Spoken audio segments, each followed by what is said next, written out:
12তলা building এর কনস্ট্রাকশনের কাজ চলছে। ঠিক 11 তলা থেকে একটা ডেড বডি নিচে ধারাম করে ফেলে দেওয়া হলো। তারপর ক্যালিফোর্নিয়ায় আকাশ বাতাস কাঁপিয়ে এই যুবকের আত্মচিৎকারে ভারী হয়ে উঠল বাতাস। এক মা তার সন্তানের বিধ্বস্ত মৃতদেহ আর থেতলে যাওয়া রক্তাক্ত মুখশ্রী দর্শন করে মূর্ছা গেল। এক বাবার সামনে তার দুই কলিজার টুকরার করুণ পরিণতি।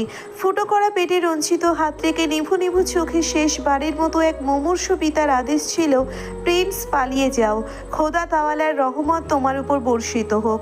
আধামের চোখের কোণ ঘেঁষে মোটা মোটা 2 ফোঁটা তরল নোনা জল গড়িয়ে পড়ল কানের ধারে। ফজরের নামাজ শেষে জায়নামাজে শুয়ে শুয়ে কাঁদছে সে। সেই রাতের বিভৎস স্মৃতি তাকে আজও ধাওয়া করে। সেই রাত কেড়ে নিল আপনজন। রক্তের ফোয়ারা মিলিয়ে গেছে পূর্ণিমা রাতের গহ্বরে। মিডিয়া এবং প্রশাসন এড়িয়ে গেছে নিছক দুর্ঘটনা বলে। আধাম থেকে হেঁচকি তুলে কাঁদল কতক্ষণ। তার বিরহ বেদনার অশ্রু জায়নামাজে পড়ছে নিঃশব্দে। তারপর বন্ধ চোখের পাতায় হাত রেখে নীরবে অশ্রু বিসর্জন দিল ইচ্ছে মতো।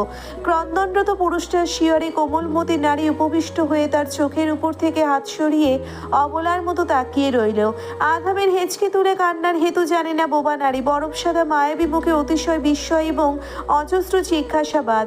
আধাম শুয়ে থেকে ডান হাত গলিয়ে কোমরে হ্যাঁচকা টান মেরে রমণীকে নিজের সাথে চাপিয়ে নিল। পূর্ণিমা অস্থির হয়ে আছে। আধাম জানে পূর্ণিমাকে ম্যানিপুলেট করা খুবই সহজ, তাই এনিয়ে বিনিয়ে বিভিন্ন কথায় ম্যানিপুলেট করে ফেললো বোকার নারীকে। পূর্ণিমা নিতে পারবে না আধামের জীবনে ঘটে যাওয়া পাষণ্ড সেই নির্মম নির্যাতনের ঘটনা। পূর্ণিমা চুপটি করে পড়ে রইল নিভৃতে। ভোরের শীতল হাওয়া শু করে জানালার পর্দা উড়িয়ে ভেতরে আসছে। সূর্যের প্রথম নরম কিরণ এই দম্পতিকে আলিঙ্গন করলো নিজ দায়িত্বে। আধাম ক্ষীণ গলায় উচ্চারণ করে বলল, পাপা, খোদা দোয়ালার রহমত বর্ষিত হয়েছে তোমার প্রিন্সের উপর। তারেক বিনীত গলায় আবারও মিলার কাছে প্রস্তাব রাখলো বেবি প্ল্যানিং এর বিষয়টি। মিলা সরাসরি নাকচ করার পর কিছুটা রুক্ষ স্বরে তারেক বলল, ডক্টর, আধামের 2টো বাচ্চাকে দেখলে খুব আফসোস লাগে মিলা। আমাদেরও একটা বেবি থাকলে খুব ভালো হবে। তোমাকে মা ডাকবে আর আমাকে বাবা ডাকবে, এমন ইচ্ছে জাগে না? তোমার মা হতে ইচ্ছে করে না মিলা? ভাবলে সেন গলায় মিলা উত্তর দিল, কেন ইচ্ছে করবে না? তবে এখন নয়, কমপক্ষে 2-3 বছর পর ভেবে দেখবো। তারেক হতাশ হয়ে চোখ বন্ধ করা মাত্রই পূর্ণ টুকটুকে মুখটা জ্বলে উঠল জোনাকির মতো। আচমকা শরীরে ঝাঁকুনি দিল ক্ষিপ্র গতিতে, যেন স্বপ্নভঙ্গ হয়েছে। তার পাঁজরে অসহনীয় ব্যথার উপস্থিত হলো হুড়মুড় করে। চোখে ভাসছে পূর্ণ আর তার আধামের হাত ধরাধরি দৃশ্যটা। তারেকের মাথাটা ভো ভো করছে।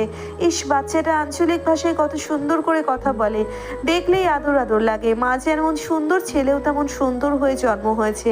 আদুরে আদুরে মুখটাই বহুত মায়া কাজ করে। তারেকের হাসপাস আরো বর্ধিত হলো অপরূপা পূর্ণিমার সেই সকালের ঘুমন্ত মুখটা মনে পড়তেই। যেই সকালে জ্বরের ঘোরে তারেক পূর্ণিমাকে বাহুডোরে আবদ্ধ করেছিল। আহা, কত সুশ্রী ছিল সেই সুন্দরী তোমার স্নিগ্ধ আনন। রাঙা ঠোঁট, ডাগর চোখ আর টিকালো নাক, শ্বেত শুভ্র গায়ের রং তাহার। মুখে বুলি না থাকলেও ফর্সা 2 হাত নাড়িয়ে মনের ভাব প্রকাশ করত। সেই হাত নাড়ানোতেও মুগ্ধতা ঝরে পড়তো। গুণে গুণবতী, রূপে রূপবতী। তবে কেন তারেক বাক প্রতিবন্ধিতার অজুহাত দেখিয়ে সরে আসলো তার সান্নিধ্য থেকে, আর তাকে লুফে নিল সার্জেন্ট আধাম দেওয়ান। এক বাচ্চার মাকে বিয়ে করে বড্ড সুখী সে, আর তারেক নিজের সন্তান থেকে মাইল মাইল দূরে। ইদানিং তারেক অনুভব করে নির্বাক মেয়েটার গোমরা মুখে তারেকের প্রতি অনীহা সৃষ্টি হতো।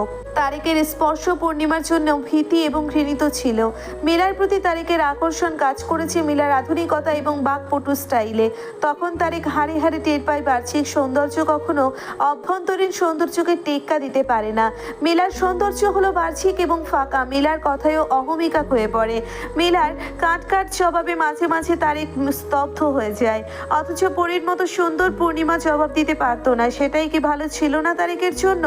উফ, তারেকের মাথা বুঝি ফেটে যাবে এই দুর্দান্ত হিসেবে দুর্লভ ফলাফল বের করতে। পরিশেষে আধামের অপেক্ষার অবসান হলো। মুরাদের বাবা অগ্নিমূর্তি হয়ে দেওয়ান বাড়িতে ঢুকেই আধামের শার্টের কলার খামচে ধরেছে। আধাম বাধা না দিয়ে খিটখিট করে বিদ্রুপ হাসছে। ম্যাক্স হেলে তুলে রুম থেকে বের হয়ে ড্রয়িং রুমের সোফায় বসেছে। ম্যাক্স আসার পর থেকে পূর্ণিমা ডাইনিং টেবিলে বসে না এবং হাজিরও হয় না। চিত্রা দেওয়ান অকস্মাৎ অবাক হলেও পর মুহূর্তেই বৃদ্ধার মুখ কঠোর হয়ে এসেছে আগন্তুক মুরাদের বাবা তা অবগত হওয়ার পর। চিত্রা দেওয়ান থেকে আয়েশা শুনেছে, আয়েশার বিড়বিড় থেকে আবার পূর্ণ আর পাপড়ি জানতে পেরেছে তাদের বাবাকে আক্রমণ করতে আসা লোকটা হলো মুরাদের বাপ। মুরাদকে ভাই বোন দুজনেই চেনে। মুরাদের বাপ তাদের বাবার কলার ধরেছে দেখেই পুচকে দুটো রক্ত গরম হয়ে গেছে। বদ্রি কামাল ক্রোধান্বিত হয়ে আধামকে কিছু বলার আগেই পাপড়ি ধেয়ে আসলো এবং বলল, হে ইউ, কত সাহস তোমার! তুমি আমার পাপাকে টাচ বলেছো?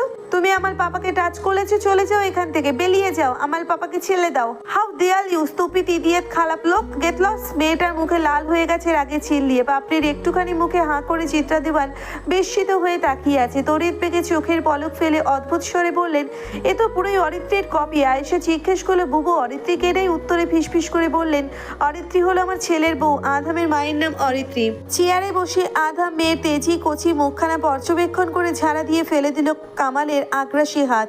তখনই পূর্ণ ছুটে এসে কটমট করে বলল, এই বেটা তুমি তাত্তালি এতে দাও, তোমার পোলাই আমালে মারতে বইনে বুক পাইতে, আমি পায়ে দুঃখ পাইতি, আমার আম্মায়ও দুঃখ পাইতি, এখন তোমালে আমি দুপদা পিতাইয়া দিমু, পাও ভাঙা দিব, নাকে একটা ঘুষি দিমু, থুতুও দিমু। বলতে বলতে ছোট ছোট কদম ফেলে থুতু দিল কামালের গায়ে। কামাল সেই সব তোয়াক্কা না করে শাড়ির মতো চিল্লিয়ে বাড়ি মাথায় তুললো। পূর্ণর মেজাজ ইতিমধ্যেই চড়ে গেছে। প্রচন্ড রেগে আঙ্গুল তুলে শাসিয়ে বলল, হালা পুহালা যা এনতে, তোলে ছান্দে মান্দে কুলুচ কইলা দিমু। চিত্রা দেওয়ান ভিমড়ি খেয়ে আয়েশার দিকে কটমট করে তাকালেন। আয়েশা অট্ট হাসিতে ফেটে পড়ে বলল, এটা ডিপ জলের ডায়লগ। পরশুদিন টেলিভিশন দেখার সময় পূর্ণ সামনে ছিল, আর তখনই এসব শিখেছে। পূর্ণ থেমে থাকলো না, কিশোর গ্যাংয়ের লিডারের মতো তেড়ে গেল মন্ত্রী কামালের দিকে। ছোট্ট মুখে কিরবির করে বলল, কথা কানে যায় না? দুদুকাও পাছাই তুই তালাতে দিমুনি। আদামের কান ঝাঝা করছে দেড় ব্যাটারির উচ্চ বাক্য আর হাবিজাবি বিশ্লেষণ শুনে। পূর্ণ কোমরে হাত রেখে চিবিয়ে চিবিয়ে আরো বলল, গোলামেল পুত, তুই একটা চয়তান, তুই একটা ডাকাইত। ম্যাক্স কপালে ভাঁজ ফেলে আদামকে জিজ্ঞেস করলো, হেই অ্যাদাম, হালা পুহালা সান্দে মান্দে কুলুজ গোলামেল পুত, হোয়াই দিচ দিচ? আদাম ফোঁস করে বলল, দিচ ইজ কাঁচামলি। পাপড়ি নাকমুখ কুচকে ভাইয়ের উদ্দেশ্যে অসন্তুষ্টি গলায় বলল, ওহ বাইয়া, তুমি এসব কি বলো? পাপা বলেছে গুড বয় বকা দেয় না, তুমি বকা দাও, গালি দাও, সব দাও, তুমি গুড বয় না। না, আমি গুড বয় না, আমি পূর্ণ।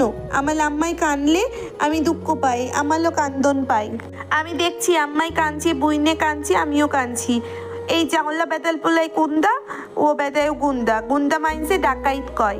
আধাম চোখের ইশারায় পূর্ণকে থামিয়ে মুখোমুখি হলো কামালে। তারপর স্লো ভয়েসে বিবরণ দিল কিভাবে বুড়াদার তার বন্ধুদের আধমরা বানিয়েছে। হাতুড়ির কথা শুনেই হু হু করে কেঁদে দিল কামাল। পূর্ণ সোফায় বসে দাঁত কেলিয়ে হেসে মজা নিচ্ছে কামালের। পাপড়ি চুপচাপ বসে আছে পূর্ণের পাশে। ম্যাক্স একটা আপেলে কামড় বসিয়ে বিড়বিড় করে পুনরাবৃত্তি করছে পূর্ণর আধো আধো বলিগুলো।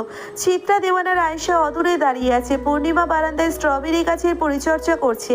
সে জানেই না তার পুত্র গালিগালাজ করে উদ্ধার করে ফেলছে। আধাম শিকারি চোখে ভস্য করা দৃষ্টি তাক করলো কামালকে। তারপর হাত বাড়িয়ে কাঁটা চামচটা অলস ভঙ্গিতে টেবিলের উপর থেকে হাতের মুঠোয় তুলে নিল। অতঃপর কাঁটা চামচটা কামালের চোখ বরাবর স্থির রেখে হিমশীতল গলায় শুধালো, আপনার ছেলে ধর্ষণ করে ধর্ষক হয়েছে। যুবতী ও কিশোরী মেয়ের সম্ভ্রম কেড়ে নিয়েছে কুকুরের মতো, পিশাচদের মতো গিলে খেয়েছে নারীর ইজ্জত। এমন কুলাঙ্গার ছেলের জন্য আপনার প্রাণ কাঁদলে ভিকটিম মেয়েদের বাবা মায়ের প্রাণের চেয়ে বেশি কেঁদেছে। রেপিস্ট ছেলের বিচার করেছেন কখনো? কুখ্যাত ডাকাত বানিয়ে অবাধে ছেড়ে রেখেছেন, আর কুকুরের মতো মুখ দিয়েছে যেখানে সেখানে। কত বড় বড় কলিজা দিনের বেলায় আমার বাড়িতে আমার নারীকে কলঙ্কিত করতে আসে, আমার নারীর গায়ে ওর নোংরা কুৎসিত স্পর্শ মাখতে আসে, আমার নিষ্পাপ বাচ্চাদের আঘাত করেছে, আমার মেয়ের রক্ত ঝরিয়েছে। ওর অপবিত্র রাক্ষস সত্তার দাফন হতেই আমার বাড়িতে পা রেখেছে। বিনাশ করে দিয়েছি ওর সকল বাহাদুরি। বেঁচে থাকবে তবে পা দিয়ে হাঁটতে পারবে না, এবং হাত দিয়ে খেতে পারবে না, জিহ্বা দিয়ে কথা বলতে পারবে না, চোখ দিয়ে দেখতে পারবে না। ওকে যে দেখবে সেই ভয় পেয়ে যাবে। ও করুণার পাত্র হয়ে আঙিনায় পড়ে থাকবে। ওর কপাল থেকে নাভি পর্যন্ত ফাড়া দাগ হলো স্বৈরাচারীর চিহ্ন। আপনার 2 টাকার ক্ষমতা আমার একটা পশমও এলাতে পারবে না। হাসি পাচ্ছে আমার। আপনি সন্ত্রাস ধর্ষক ছেলের শোকে কাঁদছেন আর ভবিষ্যৎ নিয়ে ব্যাকুল হয়ে গেছেন, কিন্তু সেই মেয়েগুলোর চিন্তা একবারও করেছেন যারা ত্রাসের শিকার হয়েছে, যারা আর্তনাদ করেও কলঙ্ক থেকে বাঁচতে পারেনি, যাদের গোটা জীবনে অন্যায্য তকমা সিল মেরে দিয়েছে? যেই কিশোরী মেয়েটা মার্ডার হয়েছে তার পরিবারের জন্য কি করেছেন? জঘন্য অপরাধের পর ছেলের গালে একটা থাপ্পড় দিয়েছেন। কাকে কি বলি? আপনিও তো জোচ্ছুরার সন্ত্রাস। আপনার জোরে জোর দেখিয়ে মোরাদ এত এত অরাজকতা করেছে, সীমা লঙ্ঘন করেছে, ফাঁসাদ করেছে। আপনি না বাধা দিয়েছেন না নিষেধ করেছেন। নিজেই তো একটা চরিত্রহীন আর চোর, জনগণের মাল চুরি করে পেট মোটা করেছেন। এত কথা বলতে ভালো লাগছে না। মুরাদ আর ওর বন্ধুদের বারবিকিউ করেছি, এর কোনো প্রমাণ নেই। প্রমাণ রেখে কাজ করা বোকামি। যেমন আপনার চুরি কারবারের কত প্রমাণ আমার হাতে আছে। আপনার ঠুনকো মন্ত্রীপদ ধুলোয় মিশে যাবে আমার ছলচাতুরিতে। আমি তো আর আপনার মতো দুর্বল খেলোয়াড় নই।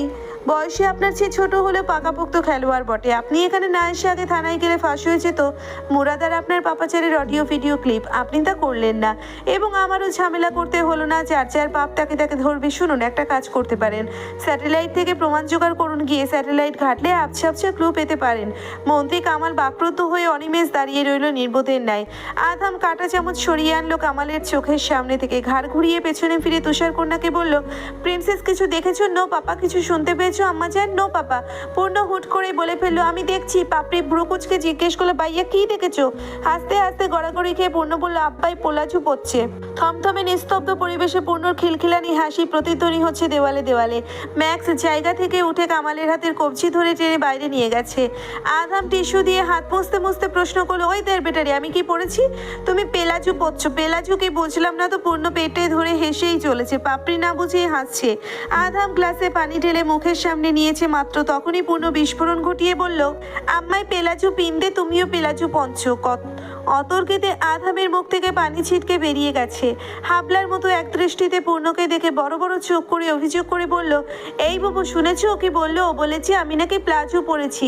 আধামের কটন শার্টের সামনের অংশ পানিতে ভিজে গেছে। পূর্ণর দুষ্টুমিতে বেচারার চোয়াল ঝুলে পড়ার অবস্থা। ব্যাগি প্যান্টে হাত রেখে খানিকটা রেগেই বলল, বাবু তুমিও হাসছো? আয়েশা তোর হাসি বন্ধ কর, নয়তো এখান থেকে চলে যা। চিত্রা দেওয়ান দায়সারাভাবে বললেন, তুই যেমন তোর ছেলেও তেমন, তোর মেয়েও এমন। তুইও কম করিস না। পাপড়িকে কি একটা গান শিখিয়েছিস? ও সারাদিনে বুকে হাত দিয়ে গুনগুন করে বলে, ফাইটা যায় বুকটা ফাইটা যায়। আর পূর্ণ এটা বলেছে কেন বুঝিস না? রাতে বেচারাকে লুঙ্গি পরা নিয়ে লজ্জা দিয়েছিস, আবার মোবাইলে ছবিও তুলেছিস, তাই আজকে ও তোর ইজ্জত মারছে। আধা মিইয়ে গেল, কপালে হাত রেখে সোফায় গা এলিয়ে দিল। চিত্রা দেওয়ার মিটিমিটি হেসে বললেন, তোর হ্যাংলা শরীরে ঢিলা ব্যাগি প্যান্ট অনেকটা ঝোলা দেখা যায়, তাই পূর্ণ তোর প্যান্টকেই প্লাজো ভেবেছে। আধামের মুখটা বিরক্তিতে ছেয়ে গেছে। ঝাড়া দিয়ে উঠে শয়নকক্ষের দিকে পা বাড়িয়েছে।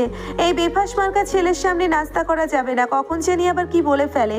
ড্রয়িং রুমে হাসির বন্যা বয়ে গেছে। পূর্ণিমা একটা স্ট্রবেরি মুখে নিয়ে বাচ্চাদের কাপড় গোছগাছ করছিল। আধাম আচমকা তুষারানীর ওষ্ঠপুটের মাঝখান থেকে অর্ধকোয়া স্ট্রবেরিটা ছো মেরে ছিনিয়ে নিল এবং খেয়ে ফেলল। পূর্ণিমা বুঝিয়ে ওঠার আগেই ব্যাপারটা ঘটে গেছে। আধামের স্ট্রবেরি গলধকরণ করে আর মনে মনে বলে, বরফ রানীর ছেলে এতটা কুটনা হলো কি করে?